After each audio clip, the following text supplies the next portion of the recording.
Hey, what's up, Reefers? Talking to you guys in the dark because, well, not in the dark. I do have this flashlight, but I'm talking to you in the dark because power's out. There's a big storm passing through Maryland. Tornado, although I don't think we got hit by tornado, just hurricanes. Bad hurricanes. Power's out. It has been quite a few. Oh! Never mind. I wonder if this video actually get done. Good job, Papco. Power has been out for just 15 minutes, and I guess we're back, and I guess I don't need to pull out the gas generator that I was going to talk about. So, yeah. Carry on. Hi, Reefers. The power outage was not without harm, because without me knowing, the return pump actually did not come back on. The reason is because for some reasons, when the power came back on, not all the Casa Smart Strip was turned back to the on states, which is kind of strange. I thought they all just default to whatever it was before the power out, but it was not the case. So this much of a tank was out of water for who knows how long. So fingers crossed everything's okay. Use this chance to pull the gyri or the J-bow gyri and doing a citrus acid soak, because once it started back up again, the whole thing just slowed. It lost a lot of power. I'm trying not to disassemble it in order to soak it. I'm hoping that just dumping the whole thing into citric acid will do the trick, because I hear that some people saying that it's really hard to go back together, and when they go back together, they just seem to lose power as well. So we'll see how it goes. This is my first goal. But what I do want to bring to your attention is this view. This view is not a view that I get often, because usually there's a big gyri pump in the way, and this is when I get to really appreciate this SPS at this corner. Because normally we just look at it from here, it looks pretty flat, pretty 2D if I may. But now, if we just swing around, oh man, look at this. Whew, this is a different vibe. Here's the rest of the tank. I also use this chance to frag a little bit of the Space Invader Pectinia. We got some frag sitting in the back, and I have been evacuating all the torches because the Colorado Sunburst enemy, man, this guy is just ridiculous. He keeps expanding and extending and just taking over. I might as well call it Space Invader and enemy or something, man. So I've been evacuating all the torches, and all the torches. So go torch up the wazoos. I also have this fox flame that my Reef Sensei Telegram Jim, he stopped by with Rob. Thank you so much for swinging by. It was so nice to chat Reef until my kids came home. That's when all hell's break loose. That's when I lose focus. But it was good up to that point. And it was so nice to have visitor in the house and just talking shop, and it was good. But yeah, he hooked me up with the Fox Flame. It's been sitting in his tank for a while. Unfortunately, a little pieces kind of broke off during transit, but this is gonna bounce back.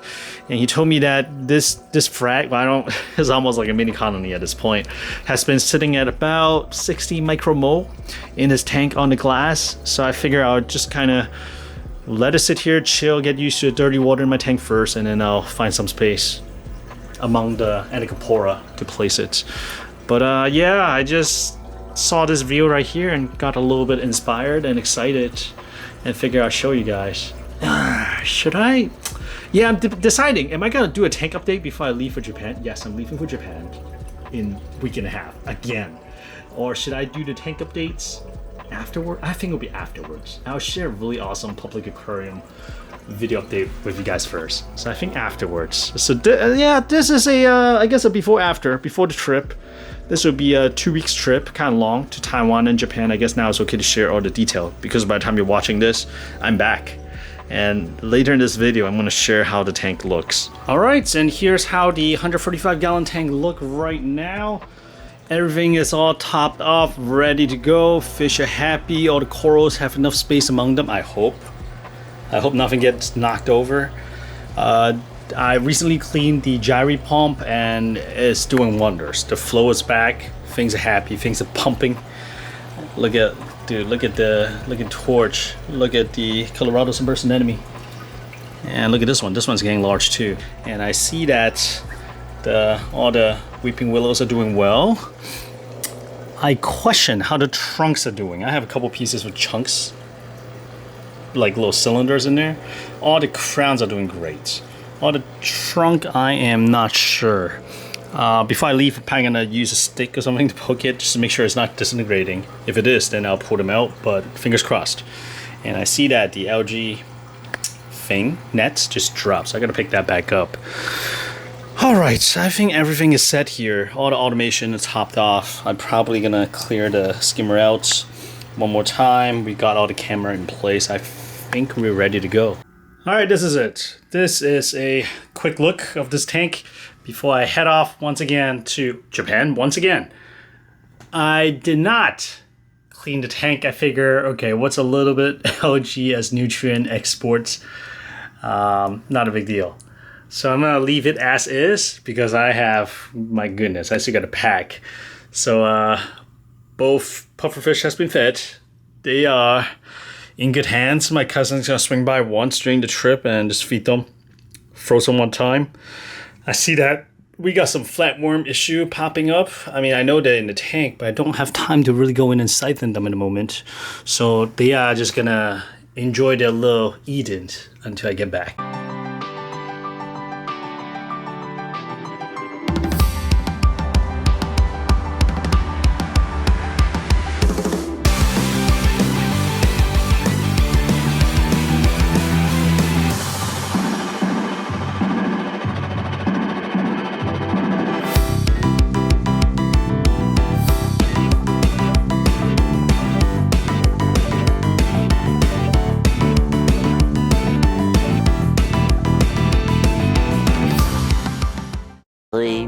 Later. We are back, baby. It was a good trip, and yeah, I cheated a little bit. I scraped the front glass because you can't really see into the tank. There's just like a haze. But I'm happy to report that most of the corals are doing well after the trip. I think the making changes 1 week before the trip instead of like the day before has really paid off. Everything is stable. Nothing really was done while I was away except my cousin did come once, and I think she fed the fish once. That's it. I do have a auto feeder on this tank. Just went off without a hitch. Everything seems okay. And some quick observation is that the tiny clam that is still kind of small seems to have really taken off on this this adult stance. What I mean by that, like a clam, when you get to a certain size, it started opening a little bit wider, it seems, and it just feels more, it's like a teenager now. Or maybe I just haven't seen it for so long. And I noticed that one of the Space Invader Pectinia frag fell off the frag plate. I don't even know how this happened. I think this was somewhere over there. Somehow ended up over here on the sand bed. So it is what it is. These two Goniporas from Z, they're doing good. And this one is from Alex. I think called this the Event Horizon. And this one is one of the, I want to call it a rescue, but it's been in my tank for a long time in the shade and slowly peeking back out. So these are good. And back here are the gold torch that I really quickly evacuated from the torch island back here because its neighbor, the Colorado Sunburst anemone, just keeps getting bigger and bigger and bigger. Look at this. Right now it's probably, I'll say maybe like 70% of the size. It's not fully opened. Same thing with this, which I found interesting. Oh, where'd it go? Huh. There was a medium-sized one here too, but it started retracting into the rock just today. I mean, I've been back for a week and a half now. So I wonder, usually when this happens, probably means that maybe it's splitting, I don't know. Well, here's another baby right here. So these are all Colorado Sunburst anemone. And over here, before I left, I did frag up the Space Invader Pectinia. I pulled some frag, that's why you see some Space Invader littered around the tank. And the other thing I really care about, because I just got it, is the OG Bounce from Z. That looks good. Back there's the Magic Carpet. It's kind of pointing towards inside of the tank, which kind of sucks because I want to see it, but it's doing good. Mandela Effect, Blastos doing good. So I think everything is doing fine. I didn't lose anything, which is good. And the other thing that I really cared about is the Fox Flame from Jim, my Reef sensei. So it seems to be starting to take on a little bit of color. Can I see it from the top? Not really, not with all the water flow. But it's been in this tank for month and a half, 2 months at this point. I think it's probably safe to start moving it to a higher light area. I think first step, since it is on a magnetic mount, is to maybe move it here. So it's more directly under the LED lights. And I just noticed Jim actually cut off a piece of his frag rack in order to preserve the base of this coral. So huge thanks again, Jim, for hooking me up with the magnificent fox flame. Healthy, coloring up, and looking chunky. The other thing that I want to mention is the Bahamallama sweeping willow. Look at this tray. This is full. I chopped up a whole big chunk of Bahamallama's weeping willow, and this is a combination of the crown as well as the stalk. The stalk is like, for example, if you look at this one, that is the stalk, the stem, okay? So I slice up the stem because I'm curious what's gonna happen, and it looks like, from here you can see one of the stem is developing a head or a crown, and then little polyps peeking out. Well, maybe you cannot really see it, but basically the stem grew a crown and with tiny little polyps sticking out, which is kind of awesome. If you are in the DMV area and you've been looking for a Bahamallama sweeping willow, hit me up, let me know, always down for trades. And I will be involved with Frag shows, I think a little bit more this year, I think. The kid's a little bit older right now, so once in a while I can step away from a little bit, wife willing. So maybe you'll see me at, I think I may swing by Reef in USA this week. And I think in June, I probably go to the Reef Palooza in New Jersey. And I believe there's like an Aquashella happening as well too. And I have not been to Aquashella since the first show, and that's one of the shows that I really missed.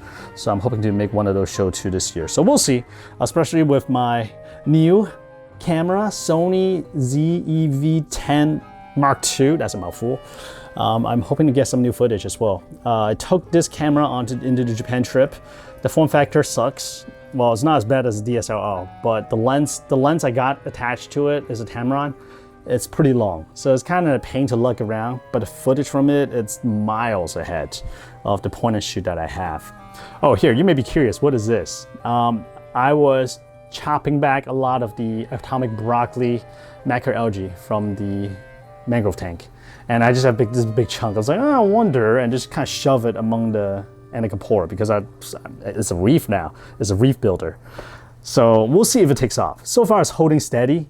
It's holding on. I was expecting it to get tumble around the tank by now, but apparently it's there. All right, folks, in the next video, I'm gonna share with you what I saw in Japan, specifically the Okinawa Aquarium. It's an incredible aquarium, and I got some incredible footage I cannot wait to share with you. So if you're not subscribed already, be sure to subscribe so you know when that video drops. With that said, I'll see you guys next video. Peace.